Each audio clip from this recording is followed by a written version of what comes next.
Assalamualaikum warahmatullahi wabarakatuh. Salam sejahtera bagi kita semua. Perkenalkan, kami dari kelompok 4 pelatihan dasar CPNS Kemenkes gelombang 5. Smart Governance atau tata kelola pemerintahan cerdas bertujuan meningkatkan pelayanan publik, kinerja yang cerdas untuk mewujudkan tata kelola yang baik dan terus berupaya untuk meningkatkan kinerja melalui pemanfaatan dan inovasi teknologi. Untuk tercapainya smart governance, instansi pemerintahan perlu memahami dan menerapkan smart ASN dan manajemen ASN. Smart ASN merupakan pegawai dengan kompetensi, kinerja, serta profesionalisme yang tinggi sehingga mampu beradaptasi dengan literasi digital dan semakin responsif terhadap perubahan dan pencapaian tujuan organisasi. Manajemen ASN adalah pengelolaan ASN untuk menghasilkan ASN yang profesional, memiliki nilai dasar berakhlak, etika profesi, bebas dari intervensi politik, dan bersih dari praktik korupsi, kolusi, dan nepotisme.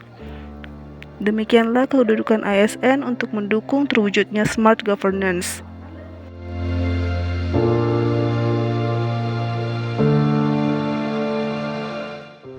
Pos Indonesia merupakan sebuah badan usaha milik negara Indonesia yang bergerak di bidang layanan pos.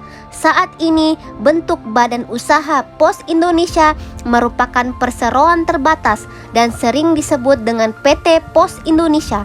Bentuk usaha Pos Indonesia ini berdasarkan Peraturan Pemerintah Republik Indonesia Nomor 5 Tahun 1995. Tujuan dari Pos Indonesia adalah membangun bangsa yang lebih berdaya saing dan sejahtera. Visi dari Pos Indonesia yaitu menjadi postal operator, penyedia jasa kurir, logistik, dan keuangan paling kompetitif. Sedangkan misi dari Pos Indonesia adalah bertindak efektif untuk mencapai performance terbaik. Untuk mewujudkan visi dan misi tersebut, Pos Indonesia memiliki persyaratan utama atau keyword yang perlu dilakukan. Di antaranya, 1. Memberikan produk yang relevan sesuai dengan kebutuhan pasar. 2. Memberikan jasa layanan yang prima. Yang ketiga, menjalankan proses bisnis secara efisien. Yang keempat, membangun solusi teknologi informasi yang prima dan human capital yang handal. Yang kelima, memperkuat sistem pengendalian internal, governance, dan manajemen resiko untuk mencapai tingkat kematangan yang memadai untuk mengamankan pencapaian tujuan perusahaan. Nilai-nilai utama budaya Pos Indonesia dirumuskan dalam akronim AKHLAK, yaitu amanah, kompeten, harmonis, loyal, adaptif, dan kolaboratif. Nilai-nilai utama budaya Pos Indonesia yaitu akhlak mengandung pesan dan semangat dengan slogan "Kami bekerja secara amanah dan kompeten" dengan membangun hubungan yang harmonis dan sikap loyal, menjalankan bisnis secara adaptif, serta mengembangkan kerjasama kolaboratif. Nah, gimana sih sejarah perposan, khususnya sejarah PT Pos Indonesia yang merupakan jasa kurir tertua yang ada di Indonesia?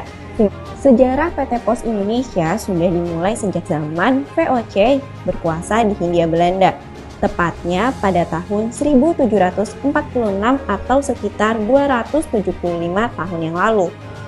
Adalah Gubernur Jenderal Gustav Willem Baron van Imhoff yang pertama kali menginisiasi berdirinya kantor pos pertama di Hindia Belanda atau Indonesia. Pada 26 Agustus 1746, didirikan kantor pos di Batavia atau Jakarta. Dikutip dari The Archives of the Dutch East India Company and the Local Institution in Batavia 2007, karya Louisa Balk dan kawan-kawan, waktu itu Gubernur Jenderal Gustav Willem Baron van Imhoff berusaha mencari jalan keluar dengan membentuk badan-badan untuk memperlancar pelayaran bebas dan kegiatan dagang. Salah satunya adalah melalui pos. Dibukanya terusan Suez pada tahun 1869 dan mulai berkembangnya kapal uap, membuat kebutuhan akan jasa pos semakin krusial. Terlebih lagi, setelah pesawat berkembang, pos udara menjadi pilihan pengiriman surat via pos. Saat masa peralihan dari era Gubernur Jenderal James Loudon di tahun 1872 sampai 1875 ke Johann Wilhelm van Lansberg di tahun 1875 sampai 1881, Dinas Pos digabung dengan Dinas Telegraf dengan status jawatan milik pemerintah saat itu. Nama institusinya pun berubah menjadi Posten Telegrafdienst. Kemudian pada tahun 1961, jawatan PTT menjadi perusahaan negara atau Badan Usaha Milik Negara BUMN, serta berganti nama menjadi Perusahaan Negara Pos dan Telekomunikasi atau PN Postel. Pada masa kekuasaan Orde Baru di bawah pimpinan Presiden Soeharto, pada tahun 1978, institusi pos negara berganti status lagi menjadi Perusahaan Umum Pos dan Giro. Dan pada tanggal 20 Juni 1995, status Perusahaan Umum Pos dan Giro lagi-lagi berubah, yaitu menjadi Perseroan Terbatas atau PT. Dan sejak saat itu hingga kini, nama institusinya adalah PT Pos Indonesia Persero. PT Pos Indonesia merupakan perusahaan yang bergerak di bidang jasa pengiriman dari era kolonial hingga digital. Perusahaan Pos Indonesia masih terdapat bad corporate governance dari segi akses yang masih kurang dan belum mencakup jaringan luas di seluruh pelosok Nusantara. Yang masih terdapat bad corporate dari perusahaan Pos Indonesia yaitu dari model pelayanan yang kurang cepat dan tepat. Waktu tunggu pelayanan lama karena jumlah loket yang masih kurang. Disebabkan jumlah loket yang tersedia masih kurang cukup, sehingga membuat pelanggan menunggu lama dengan fasilitas yang disediakan masih kurang memenuhi harapan. Perusahaan Kantor Pos Indonesia dengan produk dan layanannya masih fisikal. Kantor Pos Indonesia waktu itu masih menjadi perum yang masih melayani jasa pos layanan surat menyurat, dan hanya dilakukan pengantaran lewat darat saja. Fitur layanan Pos Indonesia masih proses manual. Perusahaan Pos Indonesia dulu masih hanya menggunakan layanan pos yang ada saja, dengan produk dan proses yang masih manual, dalam menyortir barang-barang atau paket, sehingga memakan waktu lama dalam melayani jasa pos. Jasa layanan Pos Indonesia masih menggunakan jasa orang dengan menyortir barang dan pengiriman barang-barang. Program pengiriman barang dengan waktu keterlambatan pengiriman barang ke pelosok Nusantara.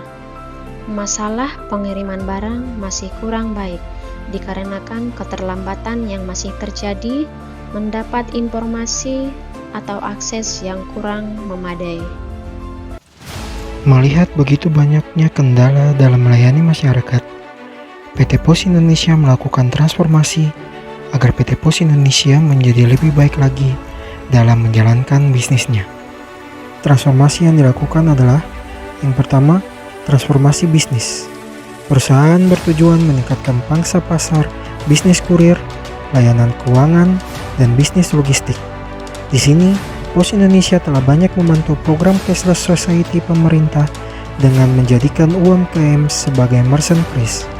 Berikutnya, memperkenalkan Oranger Mawar, yaitu petugas kurir sekaligus pick-upper wanita yang tengah diberdayakan.